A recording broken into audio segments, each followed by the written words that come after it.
इसके लिए आपको बहुत बहुत थैंक यू। प्रबोधन श्रृंखला सर ने कही।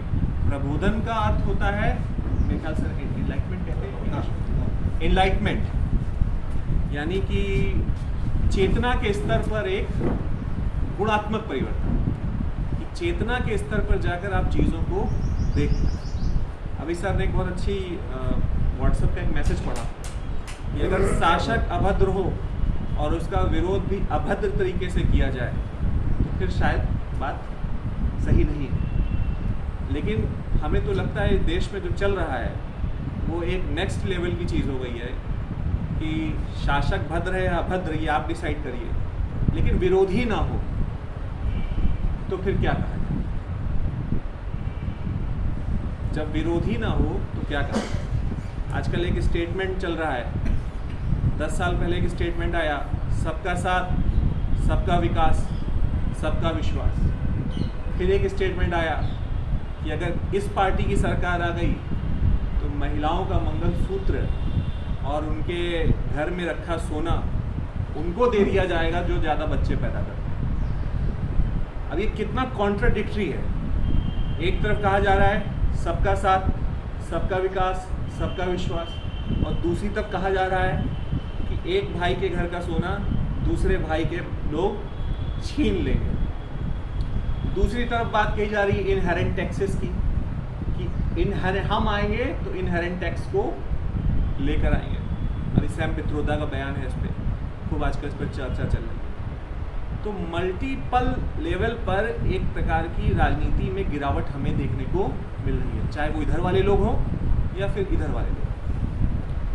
अब रही बात आज के प्रबोधन श्रृंखला के टॉपिक की कि स्वराज और उसकी राजनीति, तो सबसे पहले हमें ये समझना पड़ेगा इन दो शब्दों को। हमें लगता है कि मोस्टली लोग बहुत क्लियर नहीं है। स्वराज के मामले में थोड़ा सा क्लियर है, लेकिन पॉलिटिक्स के बारे में उतना क्लियर नहीं है। अब कुछ बच्चे पॉलिटिकल साइंस के हैं, लेकिन हमें नहीं लगता वहाँ पर भी उस लेवल पे क्लैरिटी है।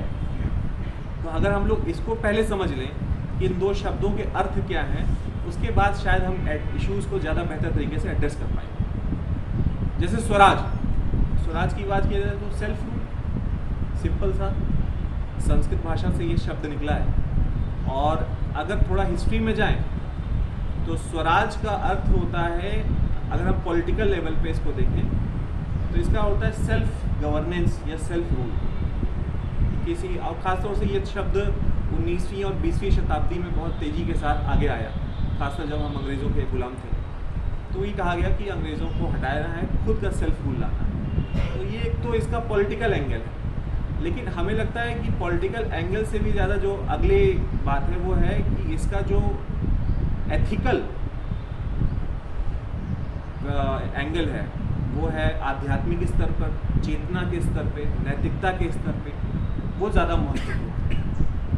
पहला लेवल तो हमने 1947 में प्राप्त कर लिया, पॉलिटिकल लेवल का जो एंगल है स्वराज का। लेकिन जो नेक्स्ट लेवल का एंगल है, और हमें लगता है वो शायद किताबों में ही रह गया है या चर्चाओं में रह गया है या बातों के स्तर पर रह गया, वो ज़मीनी स्तर पर अभी देखने को नहीं मिल रहा। जैसे अभी सर ने उस गांव का एग्जाम्पल दिया। अभी हम चुनाव की ट्रेनिंग में थे, वहाँ एक क्वेश्चन सीडीओ से पूछा गया, क्योंकि इस बार सरकार ने इलेक्शन में एक नया चेंज लाया है, एक ऐप लेकर आई है। पहले मोबाइल के थ्रू अपडेट करते थे हर 2 घंटे पे कि कितने वोटिंग परसेंटेज हुआ 2 घंटे पे।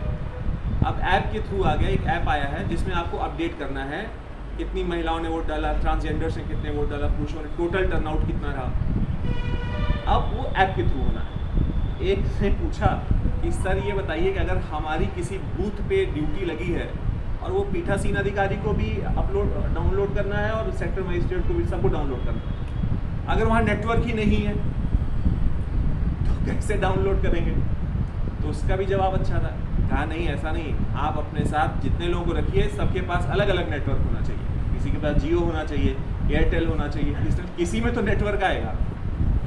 हमें लगता है सीडीओ को इस गांव की जानकारी नहीं रही होगी जहां कोई नेटवर्क नहीं था, नेटवर्क के कारण लोगों ने वोट का बहिष्कार कर दिया। तो ये एक थोड़ा सा इंटरेस्टिंग पहलू है। खैर, हम लोग अपने विषय पर आते हैं। तो स्वराज जो है वो 2 स्तर पे अगर हम देखते हैं तो हमें देखने को मिलता है, एक राजनीतिक स्तर पर, दूसरा नैतिक और आध्यात्मिकता के स्तर। ये हमें क्लियर है। अभी आगे उसको हम लोग बात करेंगे। लेकिन राजनीति क्या है, हम चाहते हैं ये थोड़ा सा एक इंटरैक्टिव सेशन है। किसी को आइडिया है कि आप लोगों में से बेटा कि व्हाट इज पॉलिटिक्स? आप पीछे कोई बताएगा?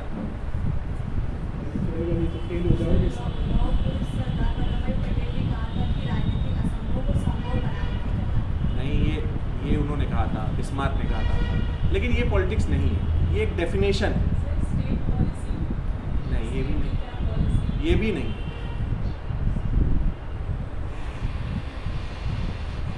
और पीछे किसी को बेटा गैस करिए आप, जरूरी नहीं आप सही ही बताएं। लेकिन देखिए आम आदमी के बारे में, आम आदमी जो एक लेमन की समझ है राजनीति के बारे में, वो है पॉलिटिकल प्रोसेस में इन्वॉल्व होना, गवर्नमेंट के लेवल पे और एक तरह से वोटर के लेवल पे, उसी को हम पॉलिटिक्स कहते हैं। लेकिन पॉलिटिक्स को थोड़ा और अगर डिटेल में जाएं, क्योंकि हमारा विषय भी वही है और कुछ बच्चे भी बैठे हैं। पॉलिटिक्स आपको पता होगा कि इसके जन्मदाता अरिस्टोटल माने जाते हैं, अरस्तु ने एक पॉलिटिक्स नाम से किताब भी लिखी थी।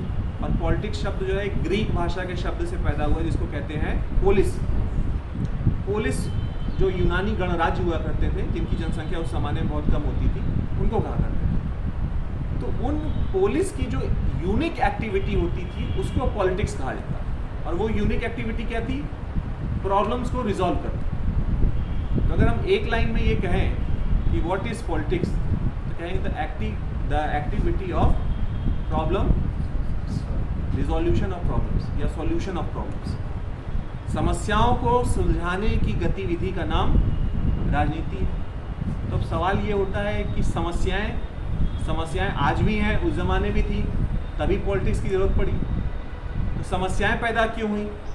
इसमें अरस्तु की एक और बहुत फेमस किताब है, निकोमियन एथिक्स, जिसको बहुत लोग कम जानते हैं, पॉलिटिक्स के बारे में ज़्यादा जानते हैं। उस निकोमियन एथिक्स में उसने बताया है कि जो मनुष्य होता है वो दो यूनिक एक्टिविटीज़ करता है जो और किसी में नहीं होती। एक कम्युनिकेशन, अपनी बात को दूसरे तक पहुंचाना, और दूसरा रीज़न, तर्क।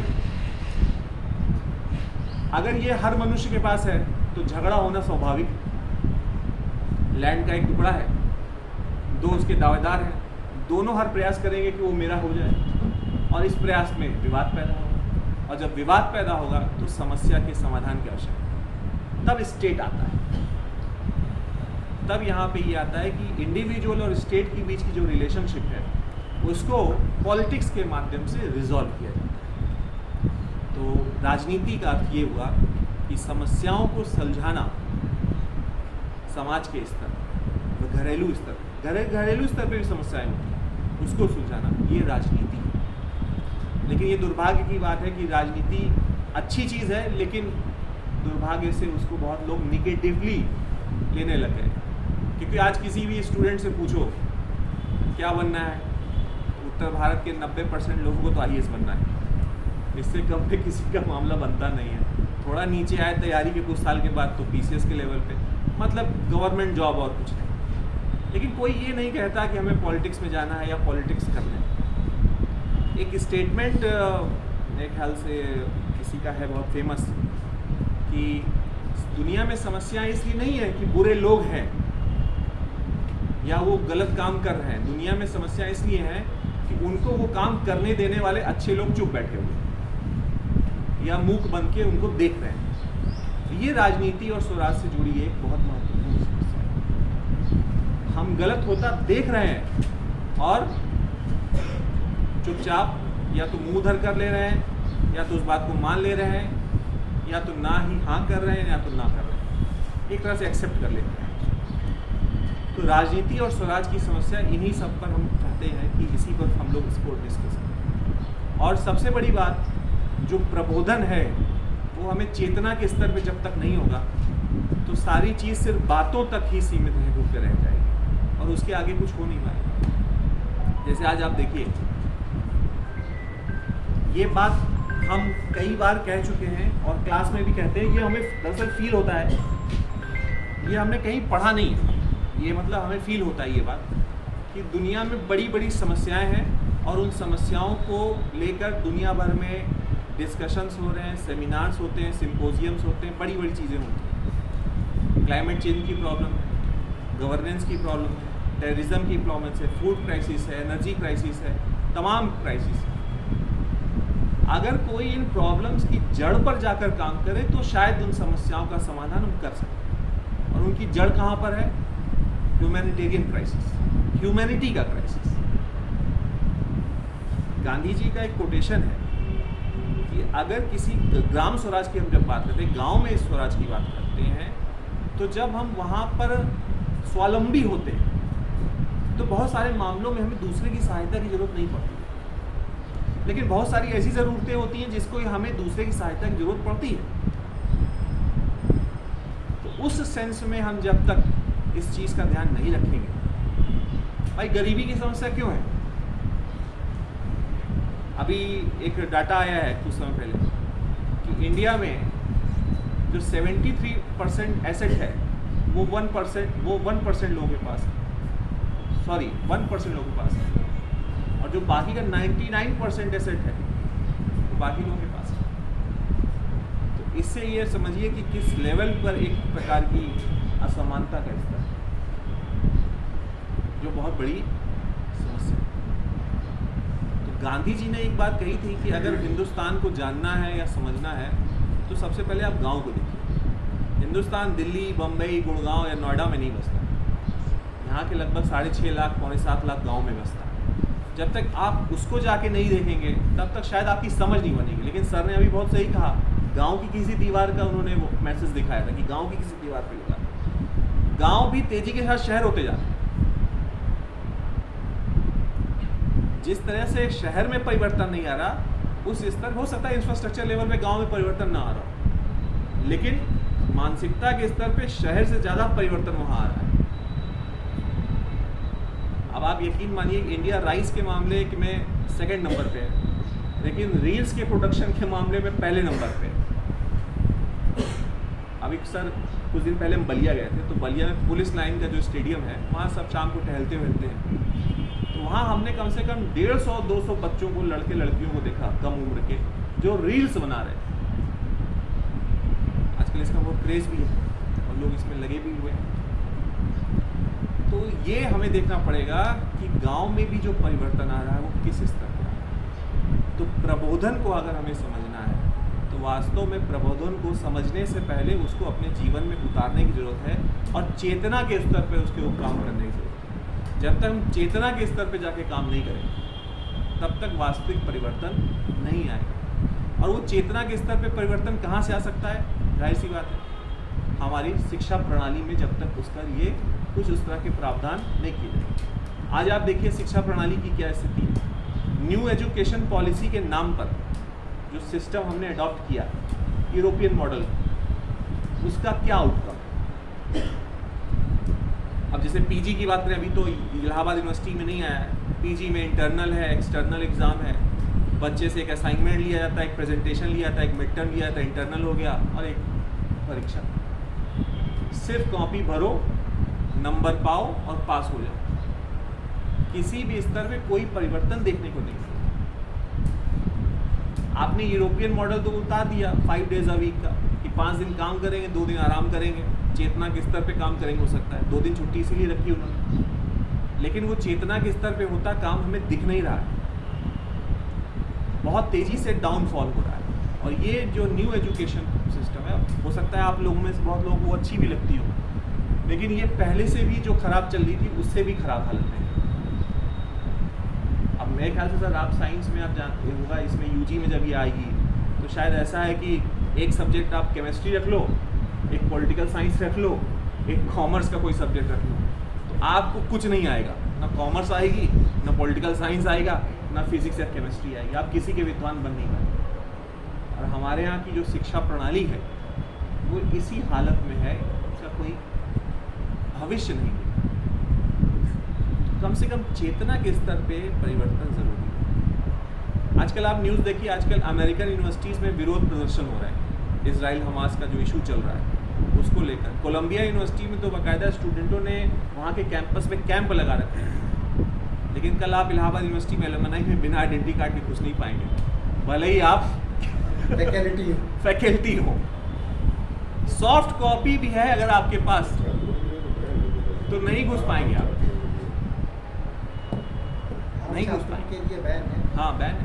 इवन अगर आपने रजिस्ट्रेशन भी करा लिया है और आपके पास हार्ड कॉपी नहीं है तो सॉफ्ट कॉपी कोई वैलिडिटी नहीं है, जबकि इसमें लिखा है कि आप सॉफ्ट कॉपी लेके जा सकते हैं। एक तरफ कोलंबिया यूनिवर्सिटी और एक तरफ हम, यानी एक तरफ हम विरोध भी नहीं कर पा रहे, तो अभद्र विरोध की तो बात ही छोड़िए। तो ये स्थिति ज़्यादा खराब है। कहीं भी बोलते हुए लिखते हुए आदमी को डर लगता है कि कहाँ पर कौन सी बात कही जाए। कल मेरे पास एक मैसेज आया एल्यूमिनाई पे ही, मेरे एक स्टूडेंट ने हमें दिखाया, तो मुझे लगा कि हम भी कहीं फॉरवर्ड करें, तो हमको लगा पता नहीं कौन किसको कहाँ ले जाके क्या दिखा दे, किसी बात का कोई भरोसा नहीं। तो जो एक तरह रेजिलियंस कैपेसिटी है हमारी वो ख़त्म होती जा रही है, और ये सबसे बड़ा ड्रॉबैक है।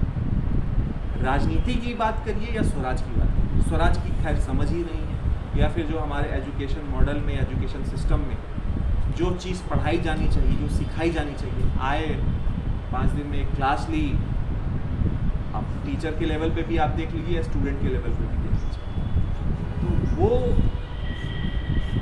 एक बहुत बड़ा, आप ऐसी कह सकते हैं कि जो मिसिंग है या उसमें बहुत बड़ा डाउनफॉल दिख रहा है। राजनीति, भारत की ही राजनीति नहीं, वैश्विक स्तर पे भी अगर आप देखें तो वैश्विक स्तर पे जो राजनीति जा रही है उसमें भी वही चीज़ें देखने को मिल रही हैं। भारत की तो राजनीति की बात ही छोड़िए, मतलब बताइए क्या, मतलब सुन के हंसी आ रही है कि कोई किसी का मंगलसूत्र ले लेगा तो उसके घर से सोना निकाल के दूसरे को दे देगा, इस तरह का बात, और इसको लोग सुन रहे हैं और ताली बजा रहे हैं रैलियों में। सबसे बड़ी समस्या ये है। और उसके बाद इनहेरेंट टैक्स का मामला आ जाएगा। मतलब कभी कभी तो लगता है कि आप 10 साल की गवर्नेंस के बजाय आप मंगलसूत्र की बात कर रहे हैं, ये बहुत शेमफुल है। इस तरह का स्टेटमेंट आ रहा है आज के दौर में, और पब्लिक उसको, उस पर ताली बजा रही है, उसको बहुत गंभीरता के साथ सुन रही है। तो ये एक बहुत बड़ी हमारी समस्या है। स्वराज और उसकी राजनीति, दोनों को जब तक हम उस लेवल पे जाके काम नहीं करेंगे, या और मुझे लगता है कि ये सिर्फ शिक्षण संस्थाओं की या सरकारों की जिम्मेदारी नहीं होनी चाहिए, ये आम व्यक्ति की भी जिम्मेदारी होनी चाहिए। हर व्यक्ति की जिम्मेदारी होनी चाहिए। जब तक हम उसको आगे लेकर नहीं बढ़ाएंगे, ये हमारी जिम्मेदारी होनी चाहिए कि सिर्फ हम एक तरह से औपचारिकता के पूरी करने में लग जाएं। और इसीलिए हम, सर आपसे बताएं, हम किसी सेमिनार में नहीं जाते, हम रजिस्ट्रेशन भी नहीं कराते। बड़ी मजबूरी में एल्यूमिनाई का कराना पड़ा, क्योंकि हमें लगा कि कहीं सैलरी मिल जाएगी, ईडी ने आ जाएगी तो हमने करा लिया। लेकिन किसी सेमिनार में हम नहीं जाते, प्रमोशन के लिए 1-2 कर लेते हैं कभी कभार, लेकिन वास्तव में इच्छा नहीं होती कहीं जाने की। क्योंकि आज तक जितने सेमिनार हमने अटेंड किए, बस लगता है कि जैसे एक औपचारिकता पूरी की जा रही है, आइडिया जनरेशन कहीं पर भी नहीं। बस कहीं से कट कॉपी पेस्ट करके लोग आ रहे हैं, पेपर प्रेजेंट कर रहे हैं, सर्टिफिकेट ले जा रहे हैं, खाना खा रहे हैं और सेमिनार हो जा रहा है। तो ये सबसे बड़ी समस्या है। और जब तक हम वैचारिक स्तर पे जाके परिवर्तन की बात नहीं करेंगे, तब तक वास्तव में कोई बदलाव नहीं आएगा। अच्छा, ये आप गौर करिए कि आजकल हम किसी नए फिलोसफर को नहीं पढ़ते। मेरे ख्याल से 90 के बाद ही फिलॉसफी में अगर जाएं तो क्वाइन के बाद कोई बहुत बड़ा थिंकर पैदा नहीं हुआ। उसके बाद आखिर ऐसा क्यों हुआ? आज 30 साल हो गए, उससे ज़्यादा हो गए, लेकिन अब कोई नया थिंकर नहीं आता, किसी सब्जेक्ट में नहीं आता। इसका बड़ा कारण यही है कि आइडिया जनरेशन, उस पर कोई काम नहीं हो किसी भी। कहने को आज ही, अब हमारे सुबह एग्ज़ाम ड्यूटी थी तो एक फिज़िक्स के सर थे, वो बताने लग गए कि सर क्या बताएं, सुबह से शाम तक क्लास पढ़ाओ, फिर प्रैक्टिकल कराओ। कि सर आप इतना बिजी हैं, अब तक तो एक आध CMP को नोबेल मिल जाना चाहिए। लेकिन बड़ी दुख की बात है मतलब क्या कि हम एक कहते हैं ना कि बिजी विदाउट वर्क, बिना काम के ही अपने आप को इतना मसरूफ रख रहे हैं और अपने आप की एक दुनिया बना ली है कि हम खुद में एक बहुत बड़े विद्वान हो गए हैं। और एक समस्या है, तो प्रबोधन जो है वो चेतना के स्तर पे होना चाहिए। जैसे अब्दुल कलाम साहब की किताब आई थी इग्नाइटेड माइंड्स, तो we have to ignite our minds. जब तक हम अपने माइंड को इग्नाइट नहीं करेंगे तब तक शायद हम उस समस्या का समाधान नहीं कर पाएंगे। इस समस्या का एक पहलू और है, और वो है थ्योरी और प्रैक्टिस के बीच का गैप। थ्योरी पढ़ेंगे तो लगेगा कितनी अच्छी दुनिया है, कितनी बड़ी बड़ी बातें हैं, लेकिन जब बात प्रैक्टिस की आती है तो उतना बड़ा ही गैप हमें दिखने को मिलता है। हमें नहीं लगता कि दुनिया की सारी समस्याओं का हल हो जाएगा। एक तरफ मुकेश अंबानी के बेटे की लो कॉस्ट वेडिंग होती है,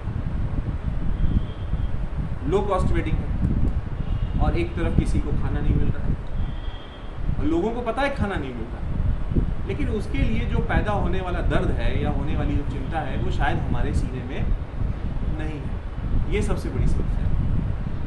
अगर इस दीवार पे ये लिखा होता कि इंटरनेट कनेक्शन हमें बाद में दीजिए, पहले हमें गांव की सड़क दीजिए, आप हमारे घर में पानी का जल नल दीजिए। जैसे सर ने कहा ना कि सब कुछ ऐप के थ्रू हो रहा है, डिपेंडेंसी बढ़ाई जा रही है, क्रिएट की जा रही है कि आप घर से मत निकलिए, आप सिर्फ टीवी देखिए।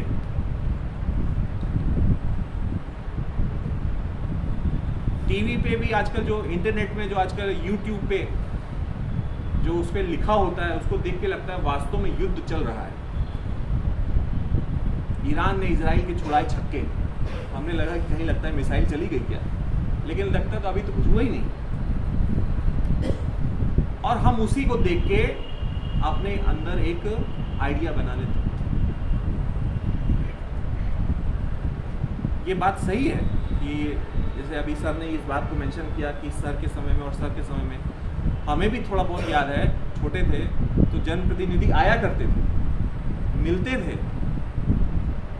अपनी बात समझाते थे, आपकी समस्या पूछते थे, लेकिन हमें नहीं लगता कोई, हमें लगता है यहाँ से रीता बहुगुणा जोशी है सांसद इस समय, तो इस समय तो ही तो खैर चुनाव हो जाएगा नहीं, इस समय यहाँ की तो केसरी देवी पटेल। हमने तो केसरी देवी पटेल को कभी देखा नहीं, मतलब आमने सामने कभी नहीं देखा, हमें नहीं याद पड़ता कभी वो आई। और शायद हमको लगता है इस वजह से नहीं आई क्योंकि मोदी जी ने 19 के या कैंपेन में कह दिया था कि आप केसरी देवी को वोट नहीं दे रहे, आप मुझे वोट दे रहे हैं, मेरे चेहरे पे वोट दीजिए। तो जो लोकल स्तर पे प्रतिनिधि वो भी सोचते हैं भाई अब मोदी जी की जिम्मेदारी है, हमारी क्या जरूरत है। तो ये एक बड़ी समस्या है, हमको एक तरह से डिपेंडेंट बनाया जा रहा है हर लेवल पर, चाहे आप मोबाइल का बिल हो, टेलीफोन का बिल हो, फ़ोन का बिल हो, आपको जाने की ज़रूरत नहीं है, सब ऐप के थ्रू हो जाएगा, और उसी ऐप से आपका एक नैरेटिव भी सेट कर दिया जाएगा कि ऐसा हो वैसा हो। और हमें लगता है कि 10% लोग भी नहीं होंगे जो फैक्ट चेक करते हों, 90% लोग ऐसे हैं जो जिनको लगता है अखबार में जो छपा है। कल हम देख रहे थे अमर उजाला के फ्रंट, कल या परसों के फ्रंट पेज पे बड़ी खबर थी, यही वाली जो हमने अभी बताई। उस खबर को फ्रंट पेज पे छापा ही इसलिए गया कि उसको पढ़ने के लिए बाद लोग वैसी राय बना लें। 90% लोग टीवी पे, फोन में और अखबार में जो खबरी खबरें होती हैं एकदम उसको सच मान के चलते हैं, उस पर सवाल ही नहीं उठते कि कभी ये गलत भी हो सकता है। तो ये एक बड़ी समस्या है और हमें इसको इस स्तर पे ही सॉल्व करने की जरूरत है। इसके लिए हम यूनिवर्सिटीज़ को, कॉलेज को, सरकार को जिम्मेदार नहीं ठहरा सकते। हमें इसको अपने घर के स्तर पे शुरू करना है। इसकी प्राथमिक इकाई व्यक्ति होगा। जब तक प्राथमिक इकाई के ऊपर पर आप बदलाव नहीं करेंगे तब तक आप उस चीज़ को समझ नहीं पाएंगे, और ये सबसे बड़ी समस्या है आज के दौर में।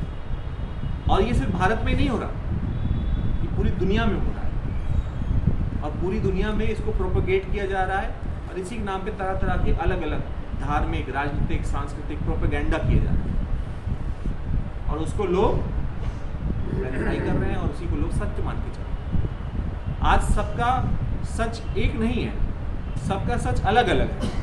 आपका सच अलग है, मेरा सच अलग है, उनका सच अलग है। यही सबसे बड़ी समस्या है। झूठ की तो कोई बात ही नहीं कर रहा,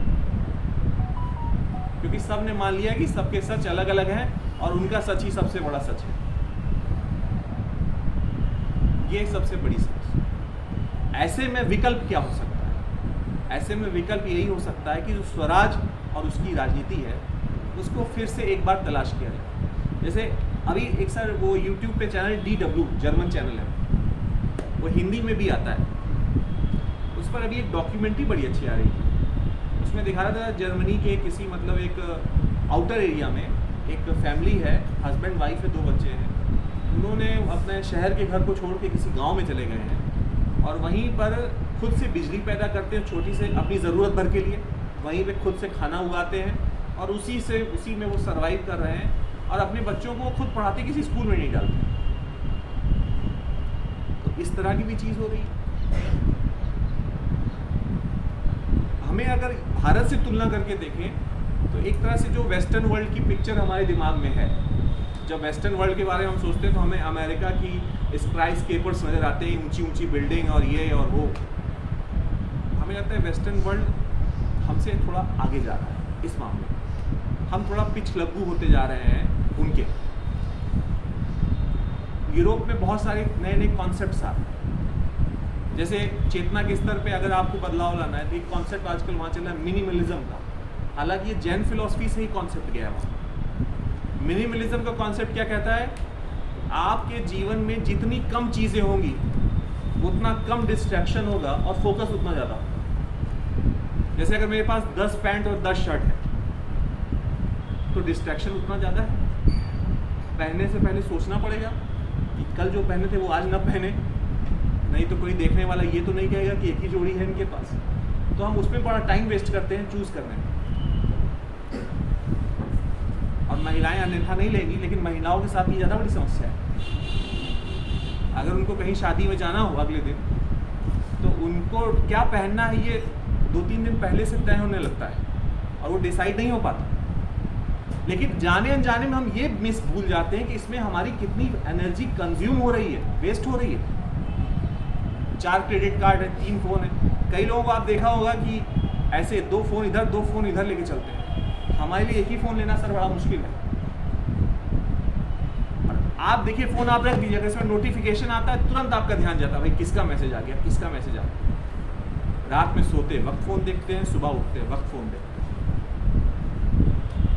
तो डिस्ट्रैक्शन उतना ज़्यादा।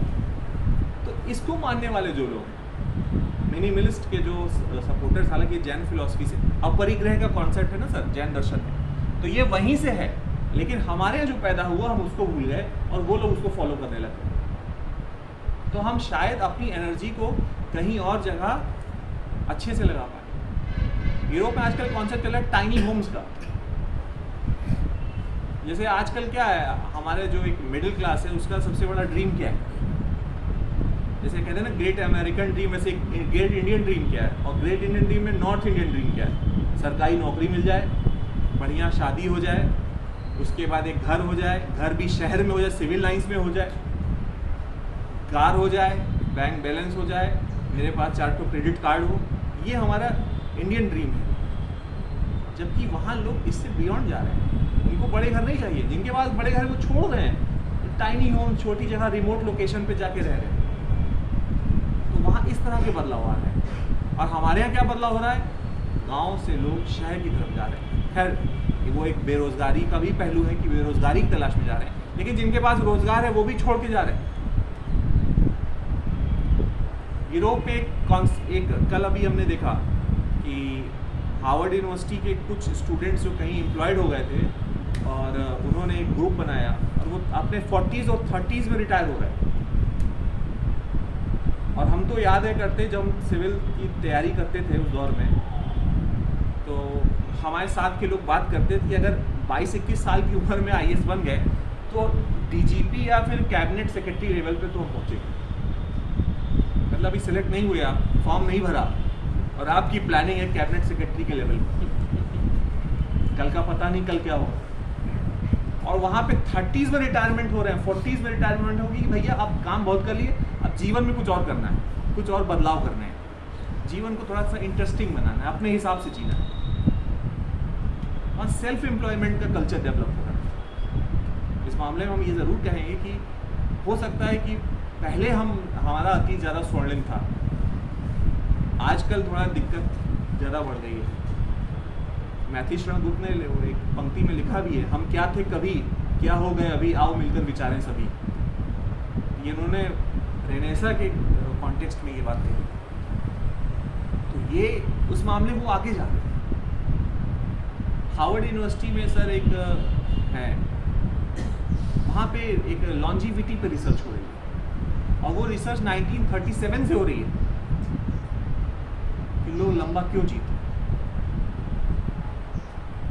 आप लोग देखिए, कोई बड़ा बदलाव कब आता है? कोई बड़ा बदलाव अचानक से नहीं आता। हमें लगता है कि वो बदलाव अचानक से आ गया, लेकिन उसकी बुनियाद जो है वो जब तक आपके अंदर नहीं पड़ेगी और उस बीज का जो वृक्ष धीरे धीरे आपके अंदर पुष्पित और पल्लवित नहीं होगा, तब तक आप उससे आगे नहीं जा पाएंगे। नेटफ्लिक्स पे एक डॉक्यूमेंट्री है, आजकल एक किताब बहुत फेमस है, इकिगाई, जापानीज किताब है, बहुत फेमस हो गई है आजकल, कई भाषाओं में उसका ट्रांसलेशन हो गया है। उसी पर बेस्ड एक डॉक्यूमेंट्री नेटफ्लिक्स पर आई है, द ब्लू जोन्स। उसमें एक डैन बटनर है, उन्होंने अपनी ज़िंदगी के 20 साल रिसर्च पे खर्च किए, और इसको पर खर्च किए कि लोग लंबा क्यों जीते हैं, लॉन्जिविटी। तो उन्होंने 5 जगह दुनिया में आइडेंटिफाई की। इटली में सरदानिया, जापान में ओकिनावा, अमेरिका में लोमा लिंडा, और कोस्टा रिका, और एक जगह जहाँ पे उन्होंने ये मतलब फाइंड किया कि यहाँ पे लोगों की एवरेज एज 100 साल से ऊपर, एवरेज एज।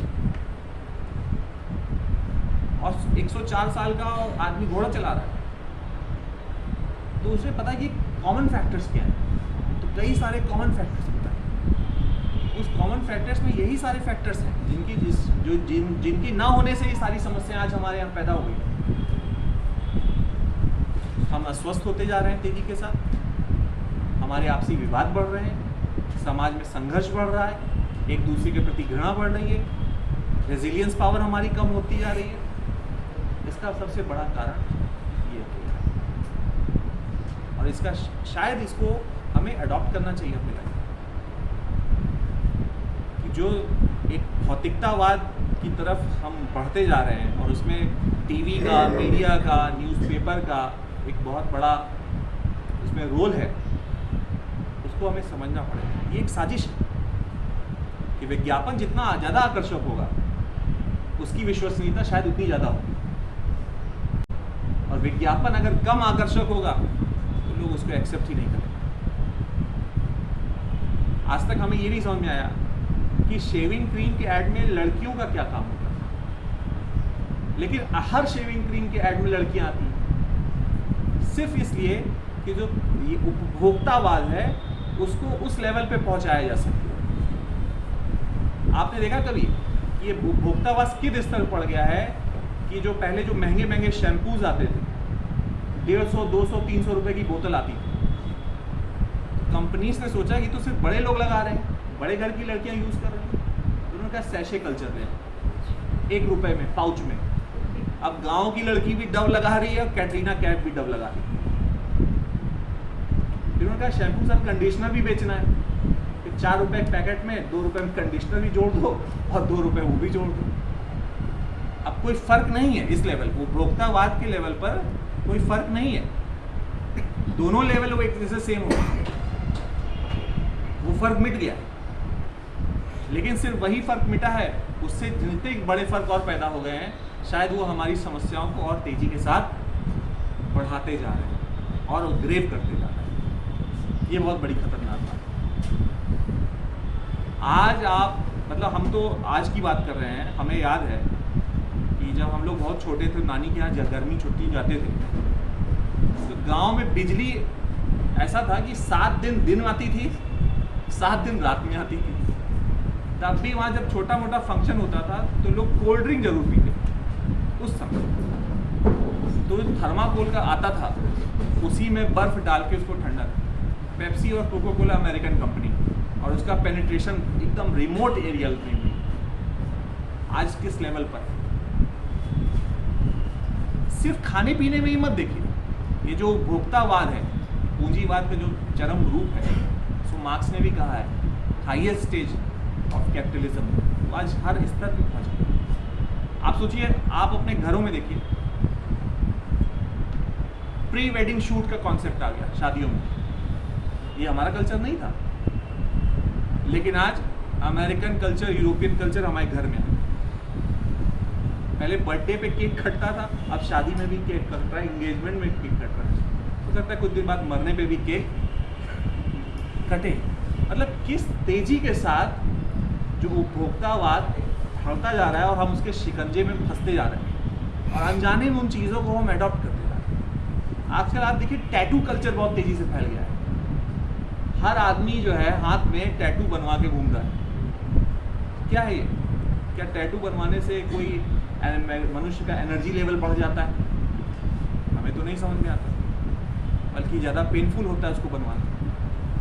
नहीं, वो बहुत तेज़ी के साथ फैल रहा है, क्योंकि सब वहाँ से आ रहा है, और ये मीडिया और अखबार, न्यूज़ चैनल, टीवी इसको बहुत तेज़ी के साथ प्रमोट कर रहे हैं। ऐसे में ज़रूरत है कि जो बात स्वराज की जा रही है, जो बात उसकी राजनीति की जा रही है, उसको गहराई से। और देखिए, सबसे बड़ी बात क्या है? सबसे बड़ी बात कि सिर्फ हाँ आप आए, बात हुई, आपने कॉलेज में भी लेक्चर सुना, टीचर से अपनी बात सुना, अच्छी किताबों में आपने पढ़ा, लेकिन उस पर अमल कितना किया? सबसे ज़रूरी है उस पर अमल। हम भी नहीं कर पाते, हम झूठ नहीं बोल रहे हैं, हम भी अमल नहीं कर पाते, लेकिन सोचते हैं कि कम से कम थोड़ा थोड़ा तो बदलाव लाएंगे, कम से कम थोड़े थोड़े से परिवर्तन अपने अंदर लाएंगे। तो परिवर्तन तब आएगा जब आप उस पर अमल करना शुरू। ये थ्योरी और प्रैक्टिस के बीच का जो गैप है, जब तक आप इसको नहीं ख़त्म करेंगे, तब तक ये ट्रेन की उन्हीं दो पटरियों के समान है जो चलती तो समानांतर है पर मिलेंगी कभी नहीं। इसको हमें दूर करने की बहुत ज़रूरत है, और इस पर सोचने की ज़रूरत है। किताब हमने अच्छी पढ़ ली, हमने लेक्चर अच्छा सुन लिया, हमने कहीं और किसी से बहुत इंस्पायर्ड हो गए, इसको फॉलो हमने किया, और चीज़ों को इकट्ठा करते जाओ और बढ़ाते जाओ, और कपड़े खरीद लें, और गाड़ियाँ बढ़ा लें, और एक चलो ये फ़ोन पुराना हो गया, एप्पल का नया वाला ले लें।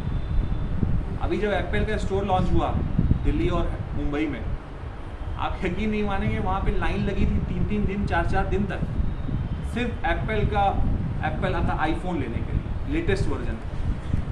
किस लेवल पे कंज्यूमरिज्म हमारे दिमाग में बैठ गया है, और वो हमें ड्राइव कर रहा है।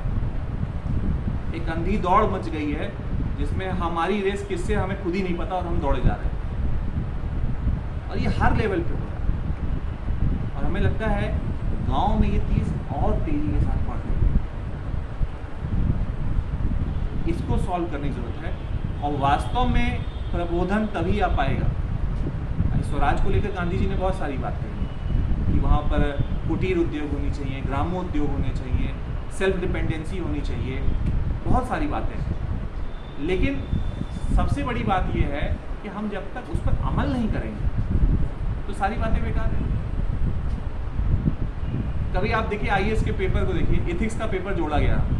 हम आईएएस की बात इसलिए कर रहे हैं क्योंकि नॉर्थ इंडिया में उसका एक कल्चर है, बहुत ज़्यादा उसका अट्रैक्शन है। एथिक्स का चौथा पेपर जीएस के लेवल पे जोड़ा गया। क्यों जोड़ा गया? क्योंकि एथिक्स और इंटीग्रिटी और एप्टीट्यूड को हम एडमिनिस्ट्रेटर्स के अंदर डेवलप कर पाए। लेकिन क्या ईमानदारी, नैतिकता किताब से पढ़ा के किसी को सिखाई जा सकती है? अगर हर साल 1000 मान के चलते हैं, इतनी सीटें आती हैं लगभग, इतने बेहतरीन लोग निकलते हैं, तब तो देश तो स्वर्ग हो जाना चाहिए था। लेकिन हाल और ख़राब होती जा रही। तो ये जो कहा जाता है कि इनको पढ़कर या सिलेबस का हिस्सा बनाकर हम बहुत बदलाव ला सकते हैं, तो हमें नहीं लगता इसमें कोई बहुत सफलता मिल रही है। भाई सिलेबस तो हम लोग कब से पढ़ रहे हैं, ज़माने से पढ़ रहे हैं, अच्छी अच्छी बातें तो पता नहीं कब से हो रही हैं, लेकिन जब तक उस पर आप अमल नहीं करेंगे, थ्योरी और प्रैक्टिस के बीच के गैप को पाटेंगे नहीं। अभी एक हॉलीवुड में फिल्म आई है इनटू द वाइल्ड, आप लोग उसको देखिए। उस फिल्म में ये दिखाया गया कि एक लड़का ग्रेजुएट करता है, तो उसके, जैसे विदेशों में कल्चर है कि वहाँ पर हर घर में कार होती है, गरीब आदमी भी है तो वहाँ पे कार होगी, अमेरिका में तो है कम से कम। तो उसके मम्मी पापा उसको गिफ्ट करते हैं कि देखो बेटा तुम्हारे लिए कार है क्योंकि तुम ग्रेजुएट हो गए। तो कह रहा हमें कार नहीं चाहिए पापा, ये रियल स्टोरी पे बेस्ड है। क्या फिर क्या चाहिए? कहा सर पापा हमें परमिशन चाहिए। क्या परमिशन? कैसी permission? I want to explore myself into the wild. मैं अपने आप को एक्सप्लोर करना चाहता हूँ, दुनिया देखना चाहता हूँ, क्या है कैसा है। तो क्या ठीक है परमिशन है, पैसा भी कुछ चाहिए? कह नहीं पैसा भी नहीं चाहिए। तो वो निकलता है एक्सपीरियंस पे, सेल्फ एक्सपीरियंस पे, सेल्फ एक्सपोजर पे कि हम क्या कर पाते हैं क्या नहीं कर पाते। क्या हमारे यहाँ ऐसा है? हमारे यहाँ जैन दर्शन से मिनिमलिज्म का कॉन्सेप्ट निकला अपरिग्रह का, और हम उसको भूल के बैठे और हम एक रेस बस लगाए पड़े हैं, भागे जा रहे हैं। और शायद हम इसीलिए राजनीति का शिकार भी हो। आज आप निकलिए सड़क पे बात करिए। अभी हम ट्रेन से जा रहे थे, हमको याद है बलिया, ऐसे कुछ बात होने लगी मोदी गवर्नमेंट की किसी पॉलिसी पे। एक अपर साइड विंडो पे एक मतलब व्यक्ति बैठे थे, 60-65 साल की अवस्था थी। उनको लगा कि शायद मैं उनके समर्थक का बड़ी आलोचना कर रहा हूँ। वो तुरंत उतर के आ गए। वो कह नहीं ऐसा नहीं, आप गलत कह रहे हैं, ये क्या है? देखिए देश में इतना कुछ बदलाव आ गया, और भी बदलाव आ गया। तो ये सबसे बड़ी समस्या है कि हमने सोसाइटी को बाईपोलराइज तो नहीं कहेंगे, मल्टीपोलराइज हो गई हर लेवल। और ये सोसाइटी की बहुत ख़राब बात है। इवन हम आपको अपना एक्सपीरियंस बताएं, हम पॉलिटिकल साइंस के टीचर और इत्तेफाक से सब्जेक्ट भी ऐसा है कि जब क्लास में लेक्चर देते हैं तो संभाल के बोलना पड़ता है, बिना नाम लिए संकेतों में बात करनी पड़ती है। कौन बुरा मान जाएगा, कौन किस समर्थक दल का व्यक्ति बैठा है, ये कहना पड़ता है। तो ये एक बहुत बड़ी समस्या है, क्योंकि हम अपने अपने दिमागों में जो भर के बैठे हैं वो बहुत सेल्फ डिस्ट्रक्टिव है, और उससे हमें निकलना पड़ेगा। और हम अपनी बात यहीं पे समाप्त करेंगे, फिर आप लोगों के सवाल होंगे, उनका जवाब हुए कि इंटरेक्शन किया जाएगा। कि समस्या तो बहुत हम सब जानते हैं, आप किताबों में है, दुनिया में है, लग रहा सुनते हैं, लेक्चर है, ये है वो है। यहाँ पीएचडी के बच्चे बैठे हैं, उनकी जो प्री पीएचडी क्लासेस होती है वहाँ भी दुनिया भर की बातें बताई जाती हैं। लेकिन हल क्या है, समाधान क्या है, रास्ता क्या है? तो रास्ता यही है कि हमें चेतना के स्तर पे जाके काम करना पड़ेगा, यानी बहुत माइन्यूटली, बहुत माइक्रो लेवल पे जाके बदलाव लाना पड़ेगा। जब तक हम उस बदलाव को नहीं लाएंगे तब तक शायद सारी बातें फिर बेकार हैं। तो अगर आप लोग का कोई अनिल जी जिस विषय पर बात कर रहे थे वो था स्वराज और राजनीति, और जिस बात को वो बार बार कहते गए अनेक समस्याओं के बीच में कि ये गड़बड़ है, ये गड़बड़ है, यहाँ पर ऐसा था। और फिर वो क्योंकि बाद में कहने लगे कि ह्यूमन साइकोलॉजी, तो मुझे लगा कि थोड़े मेरे कान खड़े हुए, क्योंकि मैं साइकोलॉजी का पढ़ता लिखता। और अक्सर ये सवाल भी उठता है कि लोग कहते ज़रूर हैं कि अपने को बदल लीजिए, लेकिन बदलता कोई नहीं है। मुझे नहीं मालूम है कि आपने कितनी बार अपने से कहा है कि ये नहीं करेंगे और वो आप कर रहे हैं आज भी। ऐसा होता होगा ना। मैं डायबिटिक हूँ, लेकिन मिठाई अगर सामने आ जाती है तो मैं खा लेता हूँ। कोई मुझसे कहता है खा लीजिए, कम मीठी है, तो मैं उसकी बात मान लेता हूँ कि मिठाई है तो कम मीठी होगी। देखिए समस्या जो है, जहाँ से ये बात शुरू होती है वो ये है कि राजनीति जिसकी हम लोग बात कर रहे हैं, उसमें जो उन्होंने शुरू किया था ना, राजनीति है क्या, उसमें दो शब्द हैं, एक है राज और दूसरा है नीति। और अक्सर ऐसा होता है कि उसमें नीति वाला पक्ष जो है वो हम भूल जाते हैं, उसके बारे में बात नहीं करते। में से जितने लोग यहाँ बैठे हैं वो अगर सोचेंगे तो हाँ, आप अलग से एक व्यक्ति हैं अवश्य, लेकिन जो आप आज हैं वो आप अनेक कारणों से बने हैं। बहुत बार तो ऐसा ही होता है कि हम देखकर सीखते हैं। मेरी एक छोटी पौत्री है, ग्रैंड डॉटर। आपके यहाँ भी अगर छोटा बच्चा होगा तो आप देखते होंगे कि उसने जो है मोबाइल का चलाना सीख लिया है। वो सिर्फ 2.5 साल की है और वो यूट्यूब में एक गाना आता है आजकल जो कि बहुत पॉपुलर है कि मेरी झोपड़ी के भाग जाग जाएंगे। और वो रोज़ सुबह उठकर जो है वो मेरे पीछे आती है और कहती है वो मेरी झोपड़ी के भाग। फिर वो मुझसे मेरा मोबाइल छीनती है और उसके बाद यूट्यूब वो प्रेस करके वो लगा लेती है। सीखा कैसे होगा उसने? मैंने तो नहीं सिखाया उसे। उसने शायद मुझे देख के ही सीखा होगा, और तो कोई मुझे कारण दिखाई नहीं देता है। मनोविज्ञान में एक पूरी थ्योरी है जिसे सोशल लर्निंग थ्योरी कहते हैं। सोशल लर्निंग थ्योरी के तहत यही आता है कि हमें जो हमारा सामाजिक व्यवहार है वो हम कैसे सीखते हैं, दूसरों को देख कर सीखते हैं और उसके पीछे बहुत सारे मूल्य होते हैं। वो मूल्य जो है वो सामाजिक व्यवहारों को परिचालित करते हैं। हुआ क्या है इसको आपको समझने की ज़रूरत है। जो अभी जिस गड़बड़ी की बात हम लोग कर रहे हैं ना, उसके पीछे हमें ये पूछना चाहिए कि क्यों ऐसा हुआ है कि ऐसा हो रहा है। क्यों ऐसा हुआ है कि लोग एक दूसरे को गाली दे रहे हैं।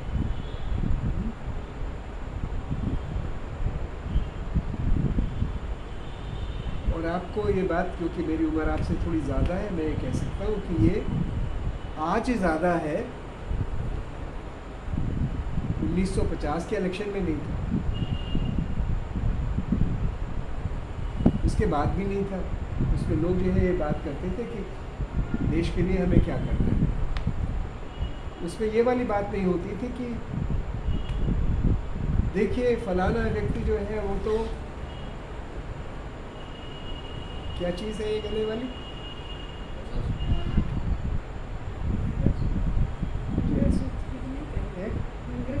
जी हाँ, उसी की बात कर रहे हैं कि मंगलसूत्र जो है वो उतरवा लेगा।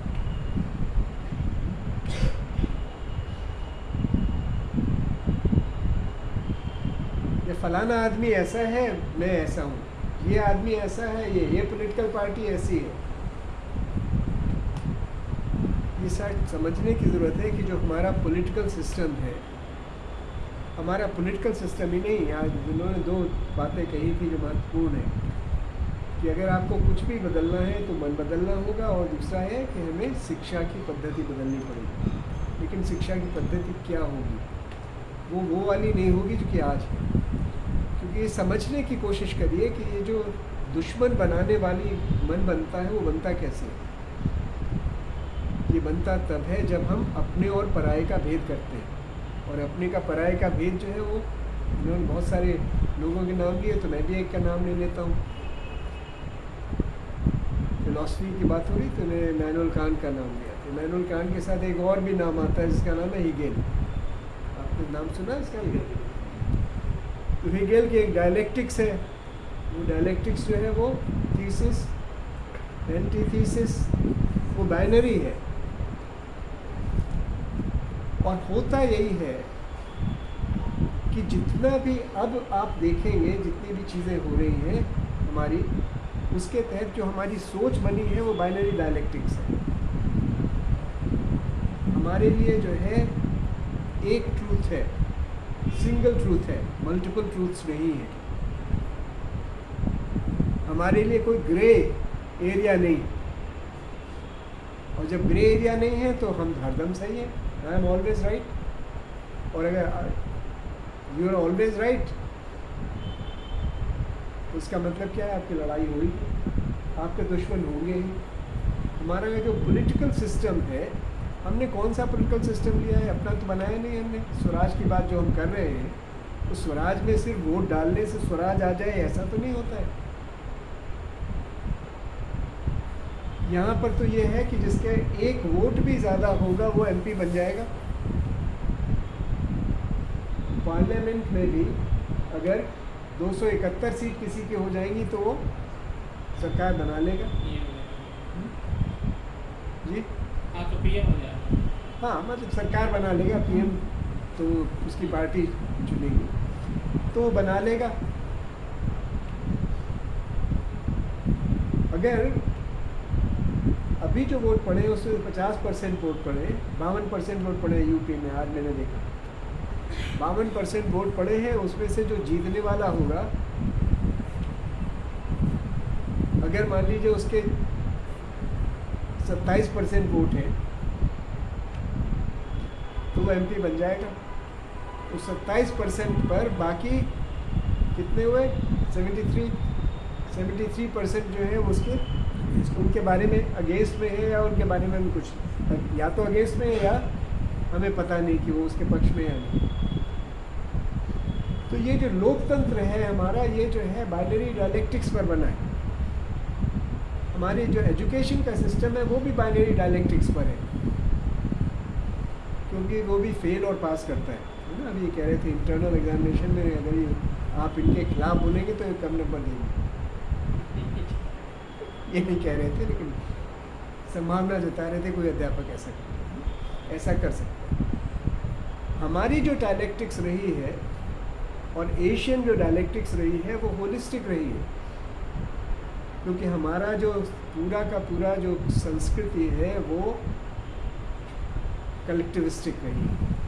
हम जो है हमारे जो है वैष्णव जन तो तेरे कहिए जे पीर पढ़ाई जाने रे, तो हम जो है इंटरडिपेंडेंट रहे हैं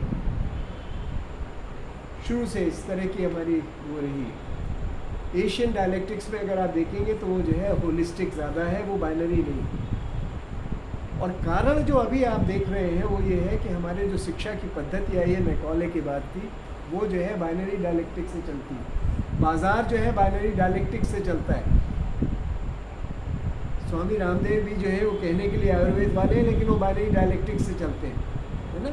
वो भी बताते हैं कि हमारा जो टूथपेस्ट है वो जो है दूसरों से ज़्यादा अच्छा है। कोरोनिल जो है वो कोरोना की अकेली दवा है,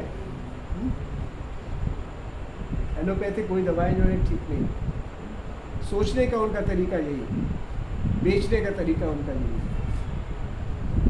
तो आप अगर बदल जाते हैं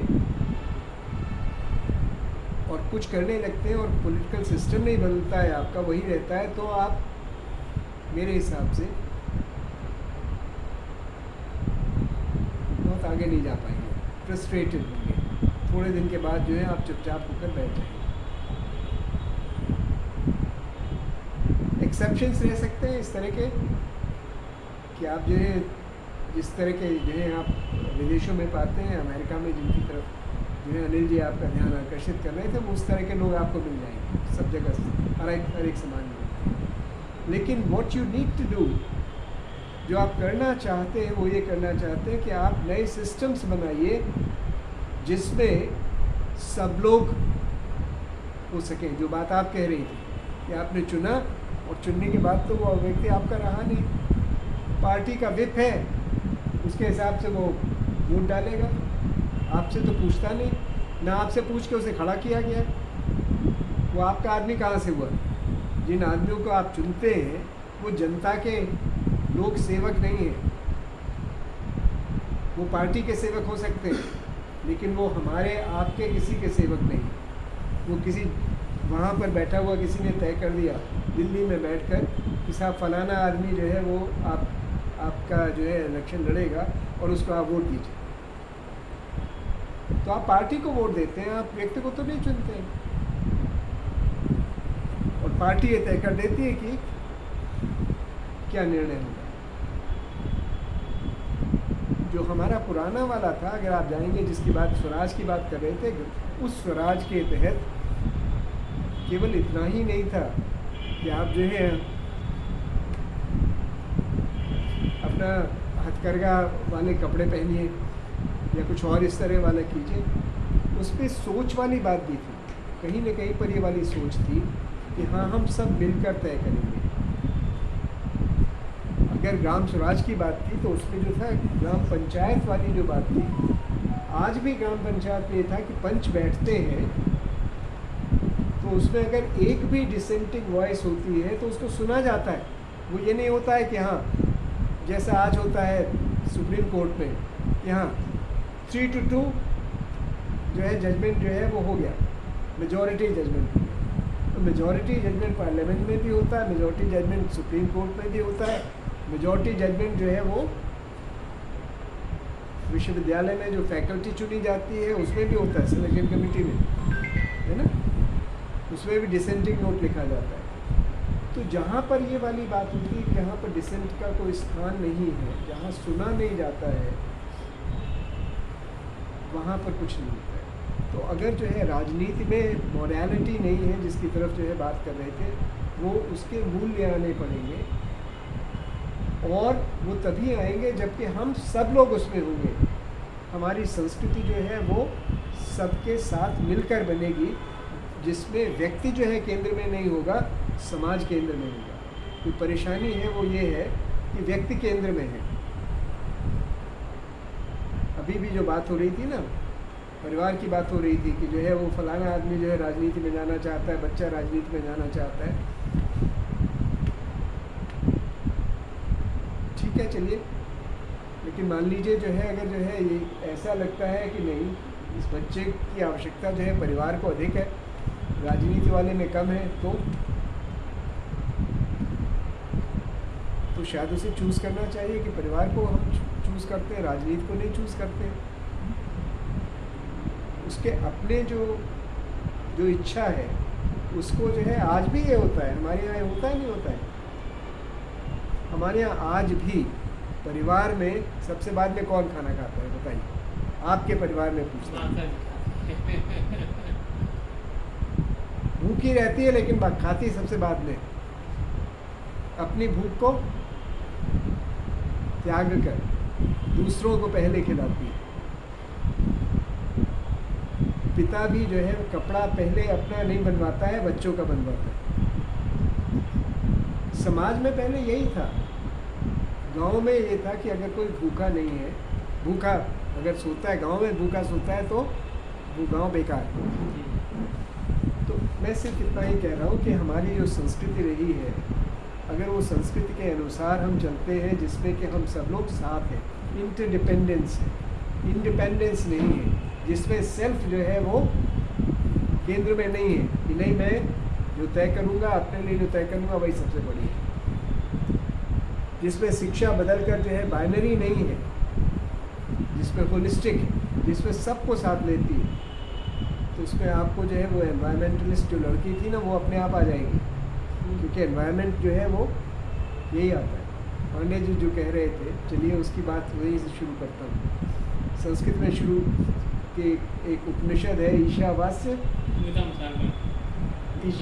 हाँ, यहीं से पहला वाला जो उसका श्लोक है, ईशावास्य मिदम सर्वम यत किंच जगत्याम जगत। चाहे जो है मटेरियल वस्तु हो या जो है जीव हो, सब में संबंध है ना, उसमें जो है ईश्वर जो है सब में वास करता है। तो अगर जो है ये रहेगा, इस तरह के जो है विचार बनते हैं और नीति बनती है, तब तो नई शिक्षा नीति जो है बन सकती है उसके आधार पर। और अगर वैसी नई शिक्षा नीति बनती है तो स्वराज केंद्रित वो होगी, और उसमें ये होगा कि हाँ, हम सब लोग मिलकर तय करेंगे। और पहली चीज़ जो होगी उसका होगा क्या, उसमें केंद्रीकरण नहीं होगा, उसमें विकेंद्रीकरण होगा। राजनीति में अगर विकेंद्रीकरण होता है तब तो वो सबके लिए हो सकती है, अगर वो सिर्फ केंद्रीकरण है तो वो सबके लिए नहीं हो सकती। तो इसके बारे में सोचिएगा। मैं ये नहीं कह रहा हूँ कि मैं सही ही हूँ, लेकिन ये मेरे आपके विचार हैं। आप सबका आने के लिए धन्यवाद, विशेष रूप से अनिल जी का, जो कि सदा की भांति हमारे आग्रह पर यहाँ पर उपस्थित हुए और उन्होंने इतना सुंदर भाषण दिया और आप लोगों को इतना उत्साहित किया। आप सबका एक बार पुनः प्रबोधन श्रृंखला में आने के लिए, शुरुआत करवाने के लिए बहुत बहुत धन्यवाद। और आशा है कि आप लगातार आते रहेंगे। शुक्रवार को 5:30 बजे रविवार गोष्ठी हमारी जो है 5:30 बजे से होगी इस बार से। तो अगर आप उसमें आना चाहते हैं तो उसमें भी अवश्य आइए। नमस्ते। और आपका समय देने के लिए 7:30 से कुछ ज़्यादा ही हो गया। और यहाँ बल्कि अध्यापक जो है वो कुछ ज़्यादा ही बोल जाता है। 40 मिनट बोलने की उसकी आदत है, तो कम बोल जाए तो लगता है कम ही बोला है।